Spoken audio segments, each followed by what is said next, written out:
Hey, what's up? It's another episode of Breaking Chains, Escaping Stockholm Syndrome, My Life with Social Anxiety.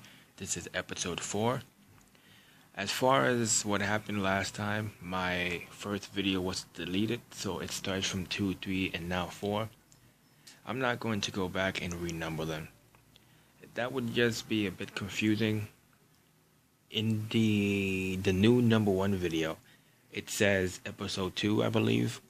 Once I start speaking, I could easily, if I had the technology or if I had the editing program, put like a small annotation or a little asterisk, but I don't have that with me right now, so I'm not going to overcomplicate my life with things that I don't even have. So when it says episode 2, and then the one yesterday, episode 3, and then this one, episode 4, I'm just going to continue with that chronological order. So again, to the point of redundancy, do not bother looking for episode 1. Episode 1 was accidentally deleted. Begin from episode 2 and follow the order from there. This is episode 4. And right now it is 12:47 a.m. and it is November 26th, Sunday. Well, I guess you'd say Sunday morning, but it's kind of technically Saturday night. But 12:47 a.m. November 26, 2017. And I don't really have much to say. But it's important to continue with the rhythm and continue with this pattern of having something to do every day. Why do I wait so long to record these things? Well, I don't want my uploads to become redundant. I already have a problem of poor quality. I already have a problem of having a boring delivery and monotone voice. So if I had 15 different videos a day of just random thoughts, that's going to almost look like spam. So I'll keep my uploads or my recording towards the ending of the day, so that way I have the entire day of whatever happens to kind of surmise in one of these videos. But sometimes, something happens early in the day, maybe I should record, but I'm not a vlogger, I'm just trying it out. So bear with me. I say that a lot, right? I should put it on a t-shirt. Bear with me. So maybe, I'm sure someone has already done that. But anyway, I feel alright, all things considered. I don't really feel depressed too much. I don't really feel sad. I did feel some stuff earlier today, but right now, as we speak, I'm okay for the most part, all things considered. I do want to get some sleeping pills. I really need to get some sleeping pills and swallow those things down with some NyQuil. It's not a suicide attempt. I'm not suicidal. I just don't want to be awake anymore. When I'm awake, sometimes the slightest thing can remind me of something or someone. And I can distract myself a million times, but I still have to come back to that at some point. But the bad side about being asleep, when I dream, I have these little movies that play in my head, and since I'm asleep, I can't distract myself. I'm forced to sit there and watch them. So, being awake has pros and cons. Being asleep has pros and cons. If I'm awake, I can be interactive. I can click on things. I can read. I can walk around. I can distract myself. I can change my thought. But if I'm asleep, I'm not allowed to change my dreams. I don't have that power to just change my dreams. And I have to sit there and watch whatever my mind wants to show to me. And it can be something painful, and I have to sit there and bear it. Unless I learn how to control my dreams. But the plus side to being asleep, the time goes by quicker. Maybe that's the only plus. Also, when you're asleep, you tend to visit new, strange, exotic worlds. Because you're dreaming, you're in the dream state. But anyway, I believe you guys get the point that I'm trying to make. I would like to get some sleeping pills. This is not a suicide attempt, but I really do need some sleeping pills. I just want to sleep.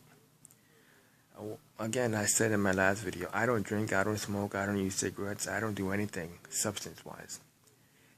So that means that I'm always engaged. Do you understand what that means? I'm always plugged in. I can't get to disappear from the problem. And think of it like a computer. If you have two computers and you have one computer that's always on, then you have the other computer that you turn off and on. At some point, that computer that gets turned off gets a rest. That computer that's always on will probably burn out quicker than the one that gets to be shut off. Now, I understand that there are many risks to drinking, many risks to using drugs, many risks to using cigarettes.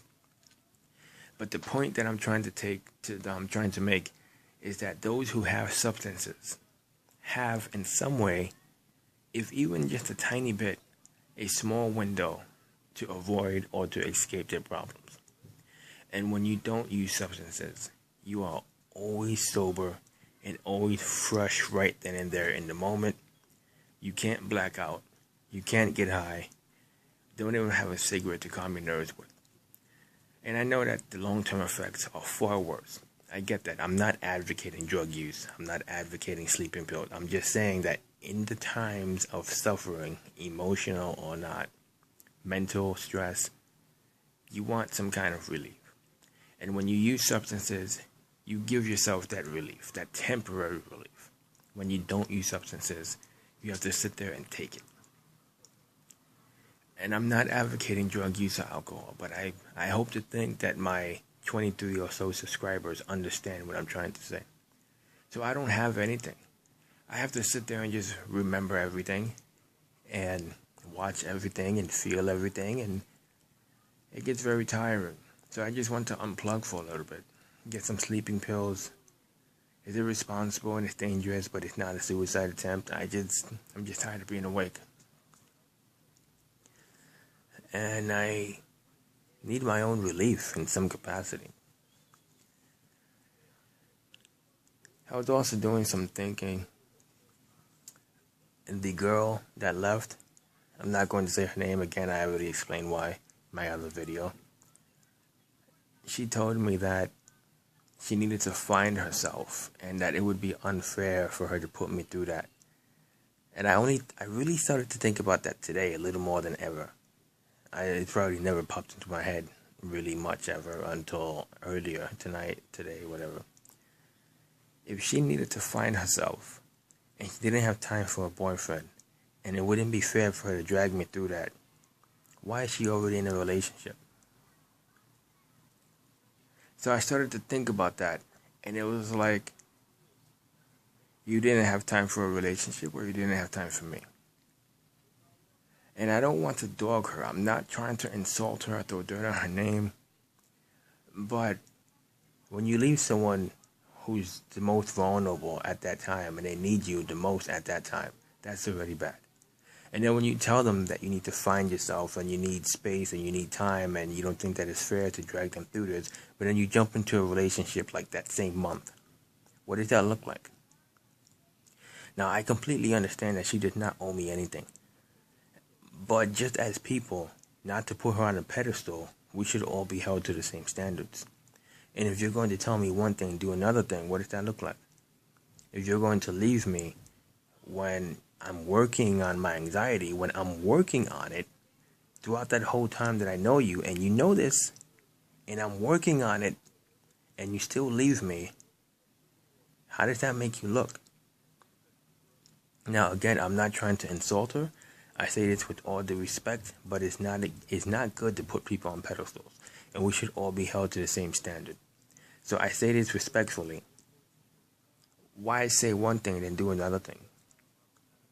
And then why leave someone when they need you the most? I don't take back my apology, and I don't take back the things that I said, but in thinking about it like that, I maybe do kind of wish that maybe I put a little more time before I apologize. Because I shouldn't have made myself look like I'm the bad guy. Maybe we're both the bad guys in little bits of ways. I should not have made myself out to be such a huge villain, because it's not easy to have anxiety. It's considered by many people to be a mental health problem. And when you're dealing with mental health and you're trying to work on it and someone leaves you, it's going to hurt you. I'm already going through enough. Why should I make myself out to be a villain even more? So maybe I shouldn't have been so apologetic. I should have apologized for not seeing her. I should have apologized for maybe making her feel like she was inadequate. Yes, I do own up to it. I take full ownership. but I just want some understanding. And maybe I was a little bit too hard on myself and a little bit too much kiss, kiss, kiss. You know what I mean? And that's not what I want, because I still need her to respect me as a man. But again, I don't know how she sees me. I don't know what she's thinking about me, if she even is. And I understand that she does not owe me anything. I get it. She doesn't owe me anything. I'm just speaking. These are just my thoughts. And I made them with all due respect. And if she happens to be watching these videos, I mean it with all due respect. But I think that it's fairly understandable to just kind of see it from my point of view, at least for devil's advocate. Yeah, you're right, I did say that, but then I got into a relationship. I understand where you're coming from. I just want some understanding. But I don't know, I'm not going to stress over it. I have my own problems. And I sent her a text. Here it is, 12:57. She still hasn't responded. So I'm not going to continue to torture myself. You know, if she messages me and it's something positive, then great. I'm not going to talk a big game. You know, I'm not going to say I don't miss her, because I do. I'm not going to say that I don't regret it, because I do. I'm not going to say that nothing will happen, because it might. I don't know. I just don't want to speak recklessly. I want to be respectful and I want to be realistic. But I should also take that towards myself. And I can't torture myself more than already has been done. More than what has already been done. I can't torture myself. I can't put myself through things that I don't need to be putting myself through. And there's only so much that I can continue to try to fix myself up for someone, and they don't even return a text. She could have blocked me for all that I know. She may not have even received it, and I'm waiting on something that never reached. So I can't do that. Also, realistically, she clearly already moved on and she's in a new relationship, so I can't do that either. I just needed to get it off of my chest, and I feel like I did that for the most part. Again, I always mean it with respect. It's never to be brash. It's never to be arrogant or obnoxious. It's never to be disrespectful. But sometimes you need to get things off of your chest. I don't know how she sees me. I don't know what she's thinking about me. I don't know. And sometimes not knowing is the worst feeling. But this video is going on 13 minutes. I don't really have much to say. I can't keep giving recaps of the previous video. That's why you guys should watch them if you can bear it. And I don't know. Let's see what Sunday holds. It's already Sunday. Let's see what it holds. You know, probably will be another video. And I hope to see Justice League. You know, small victories, right? Let's see if I can maybe watch Justice League this upcoming week. And let's call up a Muay Thai place and get some prices and get some scheduling and really work on it. Working on myself. And if I do get those sleeping pills and you don't hear from me for a little while, it's because I'm putting myself in these hibernations. So that way I just don't have to deal with it. But I really don't want to deal with it anymore. Everyone has a kryptonite. You understand? Some people can't deal with stress. It breaks them down. Some people can't deal with anger. It breaks them down. Some people can't deal with gambling or temptation. Some people can't deal with jealousy or anxiety or insecurity. It breaks them down. For me, my kryptonite is sadness. And more specifically, sadness relating to romance. Like feelings for a girl, a broken heart, breakups. Those types of sadness tend to be my kryptonite. If my heart is involved on a romantic level, it's almost like hook, line, and sinker. And maybe I need to work on that. But that tends to be my kryptonite from what I have noticed. If my emotion, my heart, is romantically involved and a girl is mistreating me, sometimes I'll stay because I'm hopeful that things will get up. Or I'm just too emotional to really think straight.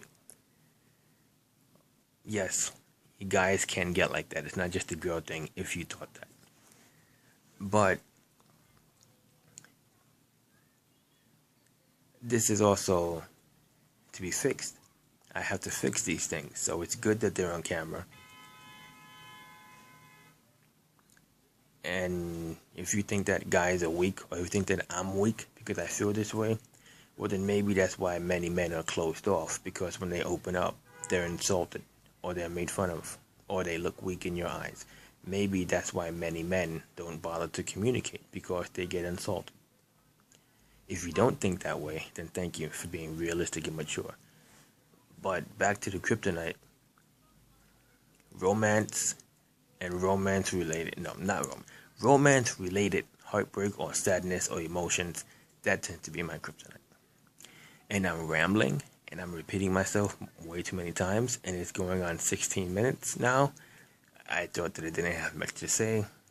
It's like I repeated myself in 1,000 different ways. Alright. If I have anything else to say, I hope to remember it and record it later today. Alright? Thank you for listening.